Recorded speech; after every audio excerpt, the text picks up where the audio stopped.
ଜାଳ ଥୁଆ ହେଇଛି। ଚଢ଼େଇ ମାନେ ଆସିକି ତାଙ୍କ ଘର ତିଆରି କରିବା ପାଇଁକା ସାମଗ୍ରୀ ତାଙ୍କୁ ସବୁ ଏଠୁ ମିଳିଯାଉଛି ବୋଲି ଦେଖନ୍ତୁ ସବୁ ଚଢ଼େଇ କେମିତି ଆସିକି ସେ ଘର ତିଆରି କରିବେ ବୋଲି ସବୁ ଏଠୁ ଜାଳ ନେଇକି ଯାଉଛନ୍ତି। ମାନେ କୁଠା କାଟି ଆଉ ସବୁ ସୂତା ଯାହା ପଡ଼ିଛି କୁଠା କାଟି ସବୁ ଯାହା ପଡ଼ିଛି ସବୁ ନେଇକି ଯାଉଛନ୍ତି।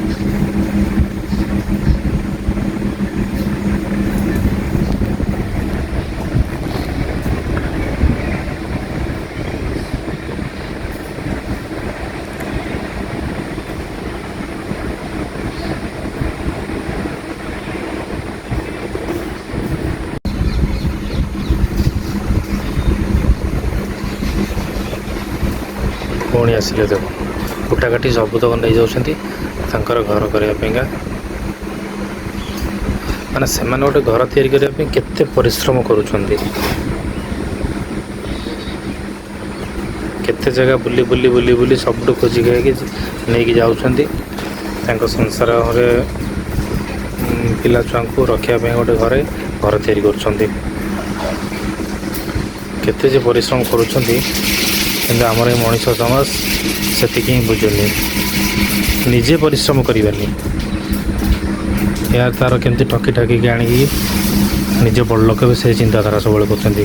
କିଛି ତ ଏଇ ପକ୍ଷୀମାନଙ୍କଠୁ ଶିଖିବା ନିହାତି ଆବଶ୍ୟକ।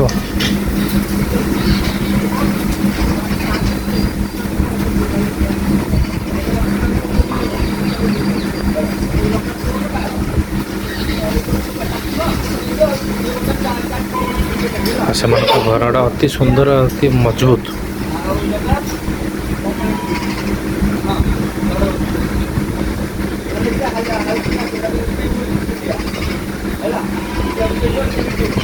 ଆଉ ବହୁତ ସେଫ୍ଟି ବି ତାଙ୍କ ଘର। କେତେ ଆସିଲାଣି।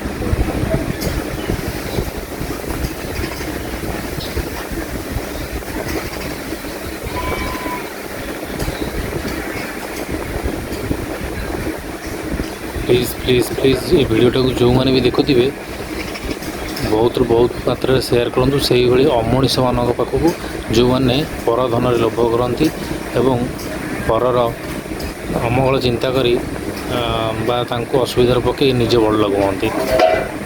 ଆଉ ଏଇ ପକ୍ଷୀମାନଙ୍କଠୁ ସେ କିଛି ଶିଖନ୍ତୁ ଯେ ନିଜେ ପରିଶ୍ରମ କରି କିଛି ଗୋଟେ କଲେ ତା'ର ଯେଉଁ ଆତ୍ମଶାନ୍ତି, ତା'ର ଯେଉଁ ତୃପ୍ତି ମିଳେ, ଆଉ ଯେଉଁ ଖୁସିଟା ମିଳେ, ସେଇଟା ପରଧନରେ ନଥାଏ ବା ପରର ଅମଙ୍ଗଳ ଚିନ୍ତାରେ ନଥାଏ ବା ପର ଧନକୁ ମାରିପିଟି ନେଇ ଖାଇ ବଡ଼ ଲୋକ ହେବା ସେଇଟା ନଥାଏ।